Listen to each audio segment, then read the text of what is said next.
Hello guys, welcome back to. आज मैं फिर से आपके लिए लेके आ गई हूँ फिजिक्स का वन लाइनर और कुछ इंपॉर्टेंट बातें। तो चलिए स्टार्ट करते हैं। पहला है कि पैराशूट लेकर कोई व्यक्ति वायुयान से कूदता है तो प्रारंभ में उसका वेग बढ़ा है, क्योंकि उसकी गति का विरोध करने वाले जो उत्प्लावन बल व शान बल की तुलना में ना गुरुत्वीय बल का मान अधिक होता है। परंतु पैराशूट ना उसका मान काफी बढ़ जाता है। अतः कुछ दूरी तक गिरने के पश्चात व्यक्ति सीमांत वेग अंतिम वेग प्राप्त कर लेता है और उसी नियत अंतिम वेग से पृथ्वी पर गिरता है। ठीक है, तो मतलब पैराशूट जब लेके कोई व्यक्ति वायुयान से कूदता है तो क्या होता है, उसका वेग ना वेग मतलब स्पीड क्या होता है, बढ़ा हुआ रहता है। अब वो स्पीड से गिरता है क्योंकि उसकी गति का विरोध करने वाले जो उत्प्लावन बल, जो फ्लोटिंग जो ऊपर की तरफ लगना है वो नहीं लग रहा था। और शान बल की तुलना में क्या होता है, गुरुत्वीय बल का मान ग्रेविटेशनल ज़्यादा होता है। तो क्या हो जाता है कि वो ना स्पीड से गिरता है, उसका वेग ज़्यादा रहता है। लेकिन कुछ समय के बाद क्या होता है, पैराशूट खुल जाता है, जिससे ना उसका जो फ्लोटिंग पावर है, मतलब उत्प्लावन जो बल है ना, फ्लोटिंग बल, वो क्या हो जाता है, वो काफ़ी बढ़ जाता है। जिससे क्या होता है, कुछ दूरी तक गिरने के पश्चात ना व्यक्ति सीमांत वेग से अंतिम वेग प्राप्त कर लेता है। ठीक है, सीमांत मतलब एक पर्टिकुलर वेग मतलब स्पीड से वो अंतिम वेग मतलब लास्ट वेग प्राप्त कर लेता है। और वही अंतिम वेग मतलब कि आराम आराम से जो नीचे वो आता है, उसी वेग से वो क्या होता है, पृथ्वी पर गिरता है, जिससे उसको चोट नहीं लगती है। ठीक है, क्लाउड आकाश में तैरते हुए प्रतीत होते हैं। क्यों क्यों ऐसा होता होगा? क्योंकि बादल भाप के बहुत ना छोटे कणों से मिलकर बनते हैं, और बहुत छोटे कण से मिलकर बनते हैं तो इनका जो आकार है इनके द्रव्यमान की तुलना में बहुत ज़्यादा होता है। ठीक है, इनका साइज तो बहुत क्या है, ज़्यादा है, और इनका आकार की तुलना में, इन द्रव्यमान की तुलना में, मतलब वेट की तुलना में इनका जो साइज है ना वो ज़्यादा है। इसलिए इन पर ना कार्यकारी जो उत्प्लावन बल व श्यानता बल, इन पर कार्यकारी गुरुत्वीय बल के लगभग बराबर होता है। मतलब जो ग्रेविटेशन होता है वो ज़्यादा इनको वो नहीं कर पाता। और प्लस में इसमें जो उत्प्लावन जो बल होता है ना, फ्लोटिंग कैपेसिटी, और जो विस्कोसिटी जो पावर है ना, मतलब श्यानता मतलब विस्कोसिटी, ये जो बल जो है ना, ये ना ऊपर की ओर लगता है, और गुरुत्वीय बल जो है ना वो बहुत ज़्यादा इफेक्ट नहीं कर पाता है। तो इसलिए ना दोनों बराबर हो जाते हैं, इसलिए इनका ना सीमांत वेग बहुत कम हो जाता है, और ये नीचे आने के बजाय ना वायु की दिशा में बह जाते हैं और ना तैरते हुए प्रतीत होते हैं। चलिए आगे बढ़ते हैं। अत्यधिक शीत में मशीन के पुर्जे जाम होने लगते हैं, इसका क्या कारण हो सकता है?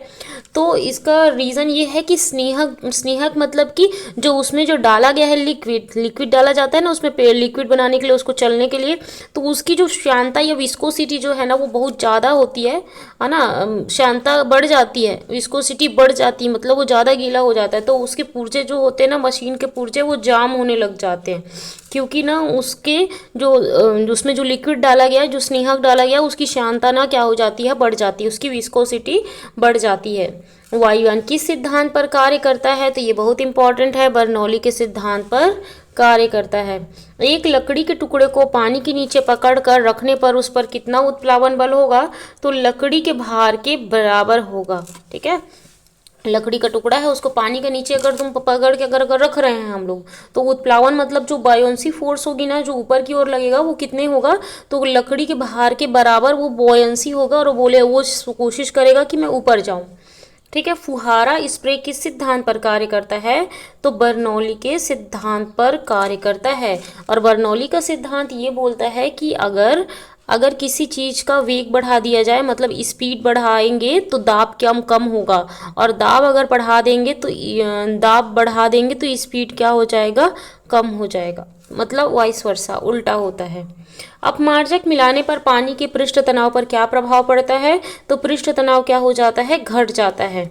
मतलब कि हम अपमार्जक मतलब निरमा होता है, या फिर जो भी हम लोग कपड़ा धोते हैं या फिर नहाते वाला साबुन, तो उससे मिला लेंगे ना, तो उसका जो क्या होगा, उसका पानी का जो पृष्ठ तनाव है ना, उसकी बॉयंसी वो थोड़ी घट जाती है, जिससे बहुत सारे जो चीज़ें हैं, कीटाणु वगैरह हैं, वो डूब जाएंगे पानी के अंदर। पानी की बूंदों का तैलीय पृष्ठ पर न चिपकने का क्या कारण है? तो तेल की परत के कारण पानी व पात्र के अणु के बीच ना असंजक बल नहीं लग पाता। ठीक है। तो असंजक सहसंजक बल के बारे में मैंने आपको बताया है। तो जो पानी की जो बूंद है ना वो तैलीय पृष्ठ पर नहीं चिपकता, इसके कारण क्योंकि तेल की जो परत के कारण ना, परत के कारण पानी व पात्र के अणु, पानी और पात्र के अणु के बीच में ना असंजक बल लगता है। तो और पानी पानी में सहसंजक बल लगता है। तो अणु असंजक बल के कारण ना क्या होता है, परत के कारण ना उसमें वो नहीं चिपक पाता। ठीक है। श्यानता का क्या कारण है, मतलब विस्कोसिटी का क्या कारण है, तो सहसंजक बल है ना, ये ना श्यानता या विस्कोसिटी का कारण सहसंजक बल है। ठीक है। दो अणुओं के बीच में जो लगता है बल उसको सहसंजक बल बोलते हैं। तो श्यानता का कारण मतलब विस्कोसिटी का कारण है, चिपचिपा होने का कारण सहसंजक बल है। एक आदर्श तरल लिक्विड की श्यानता कितनी होती है, तो 0 होती है। ठीक है। एक आदर्श तरल लिक्विड है उसकी श्यानता कितनी होगी, तो 0 होगी। ताप का श्यानता पर क्या प्रभाव पड़ता है, तो ताप अगर हम लोग टेम्परेचर बढ़ा दिए तो विस्कोसिटी क्या होगा, टेम्परेचर अगर हम बढ़ा दिए, ताप बढ़ाने पर द्रवों की ना श्यानता क्या हो जाती है, घट जाती है, परंतु गैसों की क्या हो जाती है, बढ़ जाती है। ठीक है। तो अगर हम लोग टेम्परेचर बढ़ाएंगे तो द्रवों की श्यानता जो विस्कोसिटी है ना वो थोड़ा सा गर्म होगा तो क्या होगा, थोड़ा दूर दूर चला जाएगा, असंजक बल का मान बढ़ जाएगा, तो श्यानता क्या हो जाती है, घट जाती है। परंतु गैस गैस जो होते हैं ना, अगर उसका टेम्परेचर बढ़ा दोगे ना तो क्या होगा, श्यानता उसकी बढ़ जाएगी। तरलता व श्यानता में क्या संबंध है, तो दोनों एक दूसरे के व्युत्क्रमानुपाती है, मतलब अपोजिट है। ठीक है। तरल मतलब लिक्विड और श्यानता मतलब विस्कोसिटी। ठीक है। तो तरल अगर कोई तरल मतलब लिक्विड कितना है वो, और श्यानता मतलब कि क्या होता है, तरलता मतलब कि कितना फ्लो होता है, कितना लिक्विड है, मतलब लिक्विड है मतलब कि कितना दूर दूर है, और श्यानता मतलब क्या होता है, कितना पास पास है कोई चीज़। तो दोनों एक दूसरे के व्युत्क्रमानुपाती होते हैं, मतलब अपोजिट होते हैं। कोई जिस तरल की श्यानता जितनी कम होगी, मतलब अगर तरल है उसकी श्यानता, उसकी विस्कोसिटी अगर कम होगी तो उसकी जो तरलता है ना, मतलब वो फ्लो होने का उसकी जो प्रॉपर्टी है वो उतनी क्या होगी, ज़्यादा होगी। किसी विशाल झरने की तली में पानी का तापक्रम उसके सबसे ऊपरी भाग की तुलना में अधिक होता है, क्यों। ठीक है। विशाल झरना है उसकी तली में पानी का जो टेम्परेचर है ना सबसे ऊपरी भाग की तुलना में अधिक होता है। ठीक है। तो तली में क्यों ज़्यादा होता है टेम्परेचर, क्योंकि तली में ना पानी में द्रव स्थैतिक दाब अधिक होने के कारण, द्रव स्थैतिक दाब अधिक होने के कारण मतलब कि स्थैतिक मतलब स्टैटिक फोर्स जो है ना, प्रेशर ज़्यादा है नीचे तरफ, ऊपर तरफ प्रेशर कम है, नीचे तरफ क्या हो जाता है, प्रेशर ज़्यादा है। तो प्रेशर ज़्यादा होगा तो क्या होगा, टेम्परेचर बढ़ेगा। इसके कारण ना स्थितिज ऊर्जा अधिक हो जाती है। इस द्रव स्थैतिक के कारण ना उसकी ना स्थितिज ऊर्जा मतलब गतिज स्थितिज ऊर्जा पोटेंशियल एनर्जी ज़्यादा हो जाती है, जिसके कारण क्या होता है, वो गर्म हो जाता है। वैसे भी वहाँ पे प्रेशर भी ज़्यादा हो जाता है, कोई भी चीज़ में प्रेशर अप्लाई करोगे तब भी क्या हो जाता है, दाब प्रेशर ज़्यादा होने के कारण भी टेम्परेचर बढ़ जाता है। तो इस कारण से ऐसा होता है। ताप बढ़ाने पर पृष्ठ तनाव पर क्या प्रभाव पड़ता है, तो घट जाता है। ठीक है। अगर टेम्परेचर अगर आप बढ़ा देंगे तो सरफेस टेंशन क्या हो जाएगा, घट जाता है। ठीक है। सरफेस टेंशन घट जाता है, जैसे कि पानी, अब पानी को तुम गर्म कर दोगे तो क्या होगा, टेम्परेचर बढ़ा दो मतलब गर्म कर दिए, तो इसका मतलब पृष्ठ तनाव क्या हो जाएगा, उसका घट जाएगा, मतलब कोई भी चीज़ जल्दी उसमें डूब जाएगी। किसी ताप पर पृष्ठ तनाव 0 हो जाता है। पदार्थ के ना क्रांतिक ताप पर ना वो ना पृष्ठ जो तनाव होता है वो क्या हो जाता है, 0 हो जाता है। और क्रांतिक ताप क्या है, वह न्यूनतम ताप जिस पर किसी गैस को केवल दाब डालकर ना द्रवित नहीं किया जा सकता, केवल प्रेशर डालकर द्रवित नहीं किया जा सकता, वही क्या कहलाता है, वो क्रांतिक ताप कहलाता है, जिसमें केवल प्रेशर डालकर उसको द्रवित नहीं किया जा सकता। यदि कोई अघुलनशील अशुद्धि किसी द्रव में मिलाया जाए तो उसके पृष्ठ तनाव पर क्या प्रभाव पड़ेगा, तो द्रव का पृष्ठ तनाव ना क्या हो जाएगा, घट जाएगा।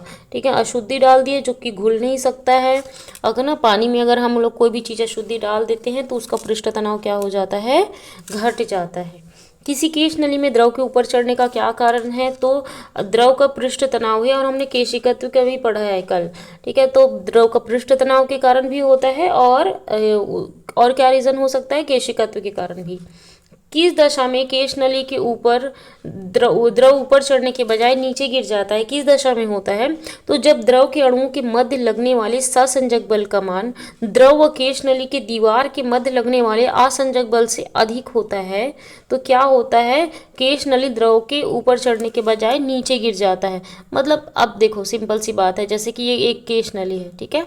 अब इसमें द्रव और केश नली के बीच में लग रहा है सहसंजक बल, इसमें पानी भरा हुआ है, इनके बीच में लग रहा है सहसंजक बल, और पानी पानी के बीच लग रहा है असंजक बल, ठीक है। तो अगर ना द्रव के अणुओं के मध्य लगने वाले जो सहसंजक बल, क्योंकि द्रव के बीच तो सहसंजक बल ही लगेगा, इनके बीच जो सहसंजक बल का मान है द्रव और केश नली के बीच में लगने वाले असंजक बल से अगर अधिक हो गया, मतलब पानी उसमें नहीं चिपक रहा है, उसमें केश नली में, तो क्या हो जाएगा?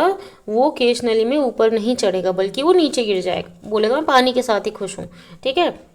वायु की अपेक्षा जल में चलना कठिन क्यों है? क्योंकि जल क्या होता है? विस्कोसिटी होती है, शांता का गुण होता है उसमें, है ना। तो लिक्विड होता है, तो उसमें क्या होता है? हमको चलने में परेशानी होती है, क्योंकि वायु की अपेक्षा जल की शांता क्या होती है? अधिक होती है। नेक्स्ट, क्या आप जानते हैं तेज आंधी आने पर टीन शेड उड़ जाती है? क्यों ऐसा होता होगा? क्योंकि शेड के ऊपर ना वायु तीव्र गति से बहती है। अब जैसे कि एक ये शेड है, टीन का शेड है, अब यहाँ पे ऊपर में जो वायु है ना वो तीव्र गति से बह रहा है, ठीक है। तो अगर कोई भी चीज़ में बताई थी कि तीव्र गति से बहता है, कोई भी स्पीड अगर गति किसी की ज़्यादा है तो वहाँ पे क्या होगा? तो वहाँ वायुदाब कम हो जाता है, ठीक है। वायु तीव्र गति से बह रही है तो वहाँ वायु दाब क्या हो जाएगा? कम हो जाएगा। परंतु अंदर का जो दाब है ना वही रहेगा, अंदर का दाब वही रहेगा, और ऊपर में अगर स्पीड से वायु बह रही है तो वहाँ पे दाब क्या हो जाएगा? कम हो जाता है। तो अब दाब अंदर का तो वही है, तो और शेड के ऊपर की ओर अब क्या करता है? हाई प्रेशर से लो प्रेशर में जाने के लिए वो शेड ना ऊपर की ओर धक्का देता है, ठीक है, जिससे वो उखड़ कर ना उड़ने लग जाता है, ठीक है। तो क्या हो जाता है? यहाँ पे प्रेशर डिफरेंस है, इस कारण से वो उड़ के उखड़ करना क्या हो जाता है? उड़ने लग जाता है। मैग्नस प्रभाव, मैग्नस इफेक्ट क्या है? टेनिस तथा क्रिकेट के खिलाड़ी प्रायः अनुभव करते हैं कि जब गेंद स्पिन करते हुए, ठीक है, मतलब स्पिन करते हुए ऐसे जैसे फेंकेंगे, गोल गोल गोल गोल घूमते हुए जैसे फेंकते हैं हम लोग, तो यह वायु में एक सरल रेखा पर ना चल के, मतलब सीधा ना चल के, एक वक्राकार पथ पर चलती है, ठीक है, वक्राकार पथ पर चलती है। तो जिसे गेंद का ना स्विंग करना कहते हैं, क्या बोलते हैं? स्विंग करना कहते हैं। और ऐसा क्यों होता है? इस प्रक्रिया में ना गेंद के ऊपर, जो गेंद के है ऊपर ऊपर वायु का वेग क्या हो जाता है? वेग ना, गेंद के ऊपर वायु का वेग ना, स्पीड घट जाता है, तथा नीचे ना उसका वायु की जो स्पीड है ना वो क्या हो जाती है? बढ़ जाती है। अतः बर्नौली के प्रमेय के अनुसार ना गेंद के ऊपर वायु दाब अधिक हो जाता है, क्योंकि वायु दाब अधिक हो जाता है, तथा गेंद के नीचे ना कम हो जाता है। इस दाबांतर के कारण ना गेंद सरल रेखा में ना चलकर नीचे की ओर झुकते गए वक्राकार पथ पर चलती है। इसी प्रभाव को हम मैग्नस प्रभाव कहते हैं, ठीक है। तो मैग्नस प्रभाव हम इसी को कहते हैं कि नीचे तरफ वो रोटेट हो करके हुए चलता है, और नीचे तरफ क्या होता है? वायु दाब अधिक हो जाता है ना। ऊपर वायु दाब अधिक हो जाता है और नीचे तरफ कम हो जाता है, और नीचे तरफ क्या होता है? स्पीड, वेग क्या होता है? बढ़ जाता है, और ऊपर तरफ क्या होता है? घट जाता है। इस तरीके से होता है। गहरा जल सदैव शांत होता है। क्यों? जहाँ जल गहरा होता है वहाँ द्रव स्थैतिक दाब, हाइड्रोस्टेटिक प्रेशर अधिक होता है, मतलब प्रेशर वहाँ ज़्यादा होता है। अब बर्नौली प्रमेय के समीकरण के अनुसार वहाँ का जल का वेग ना कम होगा, ठीक है, वेग कम होगा मतलब स्पीड कम होगी, अर्थात जल क्या होगा? शांत होगा, ठीक है। तो जल गहरा है मतलब वहाँ पे प्रेशर क्या हो रहा है? बढ़ रहा है। जितना गहराई में जाएंगे प्रेशर उतना बढ़ेगा, हम समुद्र में जाते हैं प्रेशर हमारे ऊपर बढ़ेगा, तो क्या होगा? प्रेशर ज़्यादा है तो बर्नौली के प्रमेय के अकॉर्डिंग क्या होगा? वहाँ जल का जो स्पीड है ना वो कम हो जाएगी, है ना। तो जल क्या होगा? शांत होगा। समुद्रों में एक दिशा में एक दूसरे के समानांतर गति करते दो जलयान शिप यदि पास आ जाते हैं तो उनके बीच स्थान के संकरा हो जाने के कारण वहाँ के जल की जलयानों के सापेक्ष विपरीत दिशा में चाल बहुत अधिक हो जाती है। फलस्वरूप वहाँ दाब बहुत कम हो जाता है। अतः दोनों जलयानों के बाहर की तरफ का अपेक्षाकृत अधिक वायुदाब उन्हें अंदर की तरफ धकेल देते हैं, जिससे उनके टकराने की संभावना क्या हो जाती है, बढ़ जाती है। ठीक है, तो समुद्र में ना एक दिशा में एक दूसरे के समानांतर गति करते हैं दो जलयान शिप। यदि पास आ जाते हैं तो उनके बीच स्थान के ना सकरा हो जाता है, पास दोनों पास पास में है तो जो प्रेशर है ना, मतलब सकरा हो गया, जगह बहुत कम बच गया, दो जलयान के बीच जो स्पेस है वो काफ़ी कम हो गया। ठीक है, सकरा हो जाने के कारण वहाँ के जल की जलयानों के सापेक्ष विपरीत दिशा में ना चाल बहुत अधिक हो जाती है। ठीक है, चाल बहुत तेज हो जाती है। अब चाल तेज तो प्रेशर क्या हो जाता है, कम। फलस्वरूप वहाँ दाब कम हो जाता है, मतलब प्रेशर कम हो जाता है। अतः दोनों जलयानों के बाहर की तरफ का अपेक्षाकृत वायुदाब, मतलब बाहर की तरफ का जो वायुदाब है ना, उन्हें अंदर की तरफ धकेल देते हैं, मतलब ऐसे अंदर की तरफ धकेलता है, जिससे उनके टकराने की संभावना क्या हो जाती है, बढ़ जाती है। जब कोई ट्रेन प्लेटफॉर्म पर तेजी से आती है तो वहाँ पर वायु का दाब ना कम हो जाता है। ठीक है, स्पीड से कोई भी चीज़ मैं बताई थी, स्पीड से कोई भी चीज़ आएगी तो वहाँ पे प्रेशर क्या होगा, कम हो जाएगा। अतः निकट स्थित जो वस्तु ना गाड़ी की ओर ना खिंचाव महसूस करती है। ठीक है, मतलब कि प्रेशर कम हो गया तो वहाँ पे खिंचाव महसूस करते हैं, तो इसलिए ट्रेन के आने के समय ना पटरी रेल से ना दूर थोड़ा खड़ा होना चाहिए, जिससे क्या होता है, हमारा उधर खींचने की संभावना नहीं रहती, नहीं तो हम भी खींचे जाएंगे। नेक्स्ट है, क्या आप जानते हैं कि हवाई जहाज रनवे पर दौड़ते हुए ऊपर कैसे उड़ जाता है। वायुयान के ना उड़ान भरने में बर्नौली का सिद्धांत कार्य करता है। चूंकि बर्नौली प्रमेय के अनुसार किसी प्रवाहित तरल लिक्विड में जहाँ वेग अधिक होता है वहाँ दाब कम हो जाता है। हम पहले ही पढ़े हैं, वेग अधिक होगा तो दाब कम होगा, और वहाँ वेग कम होता है जहाँ दाब अधिक होता है। वायुयान की आकृति शेप इस प्रकार बनाई जाती है कि उसके ऊपर की सतह वक्रता निचली सतह की वक्रता से अधिक होती है, मतलब ऊपर ऊपर चौड़ा होता है और नीचे क्या होता है, थोड़ा पतला होता है। ठीक है, तो वक्रता निचली सतह की वक्रता से क्या होता है, अधिक होता है, तथा सामने का किनारा ना गोल व पीछे का ना क्या होता है, चपटा टाइप का होता है। तो अब क्या होगा, देखो इस तरीके से डायग्राम में इस तरीके से ये होता है, ऐसे शेप बनाया जाता है ऐसे। तो क्या होगा, हवाई जहाज के वायुयान के ऊपर व नीचे ना वायु का प्रवाह ना धारा रेखी होता है, ऊपर और नीचे वायु का प्रवाह धारा रेखी होता है। जब वायुयान तीव्र गति से चलती है तो सामने से टकराने वाली वायु को पंख के ऊपर पंख के नीचे की अपेक्षा अधिक मार्ग तय करना पड़ता है। ठीक है, टकराती है ना तो पंख के ऊपर वाली जो वायु है ना, पंख के नीचे की वायु की अपेक्षा ना अधिक मार्ग तय करना पड़ता है। अतः ऊपर के तल पर वायु का वेग नीचे के तल के वायु की वेग की अपेक्षा अधिक हो जाता है, स्पीड ज़्यादा हो जाता है। इस कारण ना ऊपर के तल पर वायु का दाब नीचे के तल पर वायु दाब से कम हो जाता है, और इसी दाब अंतर, जो दाब में अंतर हुआ ना, इसके कारण ना हवाई जहाज को आवश्यक उत्थापक बल, मतलब लिफ्टिंग फोर्स ना मिल जाता है और वह ऊपर उड़ जाता है। ठीक है, तो मतलब कि जो वायु का प्रवाह धारा रेखी होता है और वायु तीव्र गति से जब चलता है तो सामने से टकराने वाली जो वायु है वो ना पंख के ऊपर पंख के नीचे की अपेक्षा अधिक मार्ग तय करना पड़ता है, और अतः ऊपर के तल पर वायु का जो वेग है ना, स्पीड है, वो नीचे के वेग की अपेक्षा ना क्या हो जाता है, अधिक हो जाता है। इस कारण ऊपर तल पर ना जब वो उठता है वायु का दाब नीचे के तल पर वायु दाब से कम हो जाता है। इसी दाबांतर के कारण ना जब हवाई जहाज को आवश्यक उत्थापन बल, लिफ्टिंग फोर्स मिल जाता है और वह ऊपर उठ जाता है। परीक्षा की दृष्टि से स्थिर पानी गड्ढा में केरोसिन डालने पर मच्छर कम हो जाते हैं। कैसे? मिट्टी का तेल ना जल की पूरी सतह पर फैल जाता है, जिससे मच्छर के लार्वा के श्वास में बाधा उत्पन्न हो जाती है और वे क्या हो जाते हैं, मर जाते हैं। ठीक है, मिट्टी का तेल जल की पूरी सतह पर फैल जाता है, जिससे मच्छर के लार्वा में ना श्वास में बाधा उत्पन्न हो जाता है और वे मर जाते हैं। हवाई जहाज व हेलीकॉप्टर के उड़ान भरने की प्रक्रिया में क्या अंतर है? ठीक है, तो हवाई जहाज के ऊपर उठने की क्रिया में ना बर्नौली का सिद्धांत कार्य करता है, जबकि हेलीकॉप्टर क्रिया प्रतिक्रिया के अनुसार ऊपर उठता है। मतलब कि ऊपर रिएक्शन होता है तो वही एक्शन रिएक्शन फोर्स के अकॉर्डिंग होता है हेलीकॉप्टर में। ठीक है, एक्शन रिएक्शन फोर्स होता है हेलीकॉप्टर में, और हवाई जहाज में बर्नौली के प्रमेय का कार्य करता है। स्पीड ज़्यादा और क्या होता है, दाब कम, इस तरीके से। क्या आप जानते हैं कि यदि हाथी दांत, रबड़ तथा गीली मिट्टी की एक समान ठोस गोलियां एक ही ऊंचाई से कठोर फर्श पर गिराई जाएं तो फर्श में टकराने के बाद कौन सी गोली अधिक ऊंचाई तक उठेगी? तो हाथी दांत की जो गोली है ना वो सबसे अधिक ऊंचे उठेगी, क्योंकि ना उसकी प्रत्यास्थता ज़्यादा होती है। रबड़ की गोली उससे कम उठेगी तथा गीली मिट्टी की गोली ना बिल्कुल नहीं उठेगी, क्योंकि इसमें से हाथी दांत की प्रत्यास्थता क्या होगी, सबसे अधिक है। रबड़ की ना थोड़ा उससे कम है प्रत्यास्थता, और गीली मिट्टी तो बिल्कुल भी प्रत्यास्थ नहीं है, वो तो चिपक जाएगी जमीन में। तो सबसे कम प्रत्यास्थ लगभग इन इलास्टिक और परफेक्ट प्लास्टिक होता है गीली मिट्टी। नेक्स्ट, प्रत्यास्था गुणांक का मात्रक क्या होता है, तो किलोग्राम पर मीटर सेकेंड होता है। प्रत्यास्था गुणांक का नेक्स्ट, प्रत्यास्था गुणांक का मात्रक क्या होता है, तो किलोग्राम पर मीटर सेकेंड होता है। प्रत्यास्था गुणांक का मात्रक क्या होता है, तो किलोग्राम पर मीटर सेकेंड होता है। विरूपक बल का सबसे अधिक विरोध करने वाली वस्तु तथा विरूपक बल हटा लेने पर वापस अपनी पूर्वावस्था को पूर्णता प्राप्त कर लेने वाली वस्तु को कैसी वस्तु कहेंगे, तो पूर्ण प्रत्यास्थ वस्तु कहेंगे। ठीक है, विरूपक बल मतलब क्या होता है, जो अलग से फोर्स लगाते हैं ना, मतलब हम किसी चीज़ को खींचते हैं तो उसी को विरूपक बल बोलते हैं, है ना। और उस बल को हटा लिए तो वो अपनी पूर्वावस्था में आ गई, मतलब जैसे थी पहले वैसी हो गई, तो वैसी वस्तु को क्या बोलेंगे, पूर्ण प्रत्यास्थ वस्तु बोलेंगे। सबसे कम प्रत्यास्थ वस्तु के रूप में कौन सी वस्तु जानी जाती है, तो जो गीली मिट्टी है, हमने भी पढ़ा है ना, गीली मिट्टी सबसे कम प्रत्यास्थ है।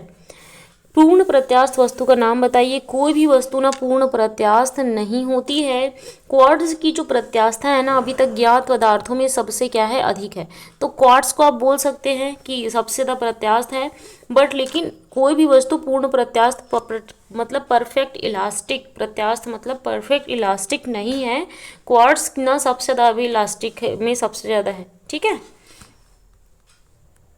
किसी वस्तु पर कोई विरूपक बल लगाने से लंबाई में हुई वृद्धि प्रारंभिक लंबाई के अनुपात को क्या कहते हैं, तो विकृति या स्ट्रेन कहते हैं। ठीक है, तो कोई विरूपक बल लगाने से लंबाई में जो वृद्धि हुई, विरूपक बल मतलब कोई फोर्स लगाने पे उसकी जो लंबाई में वृद्धि हुई और पहले जो उसकी लंबाई थी उसके अनुपात को ही ना हम विकृति या स्ट्रेन कहते हैं। अपरूपण विकृति क्या है, विरूपक बल के प्रभाव स्वरूप किसी वस्तु की आकृति में जो परिवर्तन हो जाता है ना, उसी को हम अपरूपण विकृति कहते हैं। प्रतिबल व विकृति के अनुपात को क्या कहते हैं, तो प्रतिबल व विकृति के अनुपात को ना पदार्थ का यंग प्रत्यास्थता गुणांक कहते हैं। प्रतिबल व विकृति के अनुपात को ना हम पदार्थ का यंग प्रत्यास्थता गुणांक कहते हैं। रबर और स्टील में अधिक प्रत्यास्थ वस्तु कौन सी है, तो स्टील ज़्यादा प्रत्यास्थ है। ठीक है, ज़्यादा प्रत्यास्थता स्टील की है। दृढ़ता गुणांक किसका अनुपात है, अपरूपण प्रतिबल व अपरूपण विकृति का। ठीक है, तो दृढ़ता गुणांक, दृढ़ मतलब कोई दृढ़ है, उसका गुणांक किसका अनुपात है, तो अपरूपण प्रतिबल और अपरूपण विकृति का अनुपात है। एक रबर की गेंद को 2 मीटर की ऊंचाई से गिराया जाता है। यदि प्रतिक्षिप्त होने के बाद भी ऊर्जा और वेग का नुकसान नहीं हो तो वह कितनी ऊंचाई तक ऊपर उठेगी। ठीक है, तो अगर कोई लॉस नहीं हो रहा है किसी भी तरीके से, तो 2 मीटर की ऊंचाई से गिराया जाता है तो फिर से वो 2 मीटर ऊपर फिर से ऊंचाई तक जाएगी, ऊपर उठेगी। कोई प्रतिक्षिप्त कोई भी लॉस नहीं हो रहा है तो वायु और ऊर्जा और वेग का, तो 2 मीटर तक ऊपर उठेगी वो। 2 तार, एक 3 मीटर लंबा व 2 मिलीमीटर मोटा तथा दूसरा ना 1 मीटर लंबा है वह 1.5 मिलीमीटर मोटा है। पहला वाला बड़ा है और मोटा भी ज़्यादा है। यदि समान बल द्वारा दोनों को खींचा जाए तो किस तार में अधिक वृद्धि होगी, तो जिस तार की ना लंबाई 3 मीटर और व्यास 2 मिलीमीटर है, मतलब जो ज़्यादा बड़ा है उसमें ही क्या होगी, ज़्यादा वृद्धि होगी। ठीक है, तो किस तार में ज़्यादा वृद्धि होगी, जिस तार की लंबाई 3 मीटर और व्यास 2 मिलीमीटर है, मतलब जो ज़्यादा लंबा है, ज़्यादा मोटा है, उसी में ज़्यादा वृद्धि होगी। दृढ़ता गुणांक का मात्रक क्या है, तो न्यूटन पर मीटर स्क्वायर होता है दृढ़ता गुणांक का मात्रक। भंजक प्रतिबल, भंजक मतलब होता है किसी चीज को तोड़ना, भंजक करना। ठीक है, तो विरूपक बल का वह मान जिससे तार टूट जाता है ना, उसी को हम क्या बोलते हैं, भंजक प्रतिबल बोलते हैं। नेक्स्ट, प्रत्येक आदर्श गैस के समान व्यवहार कब करती है, तो निम्न दाब हो, अगर प्रेशर कम हो और टेम्परेचर ज़्यादा हो। ठीक है, निम्न दाब हो, प्रेशर कम हो और टेम्परेचर ज़्यादा हो तो वो ना आदर्श गैस के समान व्यवहार करने लग जाती है। गैस नियतांक का एसआई मात्रक क्या होता है, तो जूल के मोल होता है, जूल पर के मोल होता है गैस नियतांक का मात्रक।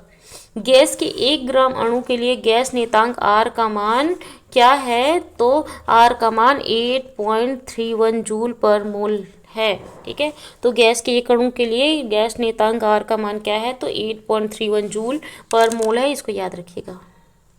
वास्तविक गैस आदर्श गैस की तरह व्यवहार क्यों नहीं करते, तो अणुओं के ना अशून्याकार मतलब कि बहुत छोटे हैं पहली बात तो, तथा अंतरा अणु बल के कारण ना ये ना आदर्श गैस की तरह व्यवहार नहीं करते वास्तविक गैस। ठीक है, उनका शून्य आकार है ना, और अंतरा अणु बल है ना, इंटरमोलिकुलर फोर्स है, उसके कारण वो क्या करते हैं, वो वास्तविक गैस की तरह व्यवहार नहीं करते। वास्तविक गैसीय समीकरण PV is equal to RT का कब कब सही पालन करती है, मतलब ये गैस समीकरण है, ये उच्च टेम्परेचर ज़्यादा हो और प्रेशर कम हो, उच्च ताप और निम्न दाब पर ना वास्तविक गैसीय समीकरण PV इक्वल टू RT का अधिक सही पालन करती है। एक बॉक्स में दो गैसें हाइड्रोजन और ऑक्सीजन के बराबर बराबर अणुओं की संख्या है। यदि बक्से में एक सूक्ष्म छिद्र कर दिया जाए तो कौन सी गैस तेजी से लीक होगी, तो सिंपल सी बात है, जो हल्की होगी, और हल्की हाइड्रोजन है तो हाइड्रोजन गैस पहले निकल जाएगी, क्योंकि हाइड्रोजन का परमाणु क्रमांक 1 होता है। गैस के अणु का वर्ग माध्य मूल वेग उसके अणु भार के वर्गमूल के व्युत्क्रमानुपाती होता है। निश्चित ताप पर गैस का आयतन कम कर देने पर, अगर हम आयतन जो साइज है, जिस साइज में मतलब जिस उसमें रखा हुआ है गैस, कोई बर्नर है, कोई बर्तन है उसमें रखा हुआ है, बर्तन का मतलब आयतन, आयतन कम कर देने पर उसका दाब क्यों बढ़ जाता है, इससे इकाई आयतन में ना अणुओं की संख्या ना बढ़ जाती है, फलस्वरूप दाब बढ़ जाता है। ठीक है, मतलब अणुओं की संख्या जो है वो फैल गई, एक्सटेंड हो गई, तो उसका ना दाब प्रेशर क्या हो जाता है, बढ़ जाता है। अणुओं की संख्या बढ़ गई, फलस्वरूप दाब बढ़ जाता है। गैस को संपीड़ित करने पर उसका ताप क्यों बढ़ जाता है, दाब बढ़ने से अणुओं का वेग वर्ग माध्य बढ़ जाता है। ठीक है, देखो संपीड़ित करने मतलब कम करने पे, तो क्या होगा, उसका टेम्परेचर क्यों बढ़ जाएगा, तो सिंपल सी बात है, दाब बढ़ने से ना बढ़ जाता है, दाब बढ़ा दिए, संपीड़ित कर दिए, तो अणुओं का जो वेग है ना, वो वेग वर्ग माध्य बढ़ जाता है, मतलब स्पीड बढ़ जाती है, जिससे उसकी गतिज ऊर्जा भी बढ़ जाती है। अब गतिज ऊर्जा बढ़ेगी तो क्या होगी, एनर्जी बढ़ जाएगी, गर्म हो जाएगा, बढ़ जाने से ना ताप भी क्या हो जाता है, बढ़ जाता है। ठीक है, तो कम जगह मिलेगा तो ज़्यादा वो गति इसकी स्पीड होगी, स्पीड तेज होगी, गतिज ऊर्जा में वृद्धि हो गई तो ऊर्जा बढ़ जाएगा, तो ताप भी क्या हो जाएगा, बढ़ जाएगा। परीक्षा की दृष्टि से ठोस, द्रव और गैस में किस अवस्था में अणुओं के बीच आकर्षण बल सबसे अधिक तथा किस में सबसे कम होता है, तो ठोसों में ना सर्वाधिक होता है। ठीक है, आकर्षण बल, और गैसों में ना सबसे कम होता है आकर्षण बल। किस अवस्था में अणुओं के मध्य दूरी सर्वाधिक व सबसे कम होती है, तो ठोसों में ना सबसे कम होती है दूरी, और गैसों में ना दूरी क्या होती है, सर्वाधिक होती है। अणुओं की गतिज ऊर्जा सर्वाधिक किस अवस्था में होती है और कब सबसे कम होती है। ठीक है, तो गैसीय अवस्था में ना सर्वाधिक, व ठोसों में ना सबसे कम होती है गतिज ऊर्जा। ठीक है, गैस वाली अवस्था है उसमें ना क्या होगा, सर्वाधिक होगा। ठीक है, गतिज ऊर्जा, और ना ठोस में सिंपल सी बात है, ठोस गति तो नहीं करता, तो गतिज ऊर्जा क्या होगा, कम होगा। द्रव का ताप घटाने पर उसके वाष्पन की दर क्यों घट जाती है, तो टेम्परेचर अगर घटा देंगे द्रव का तो अणुओं की ना गतिज ऊर्जा कम हो जाती है। ठीक है, टेम्परेचर अगर घटा देंगे तो क्या होगा, अणुओं की ना गतिज ऊर्जा क्या हो जाती है, कम हो जाती है। गलनांक पर ठोस तथा द्रव में किसके अणुओं की स्थितिज ऊर्जा अधिक होगी। ठीक है, तो ठोस द्रव में किसके अणु की स्थितिज ऊर्जा अधिक होगी, तो द्रव के अणुओं की स्थितिज ऊर्जा क्या होती है, अधिक होती है।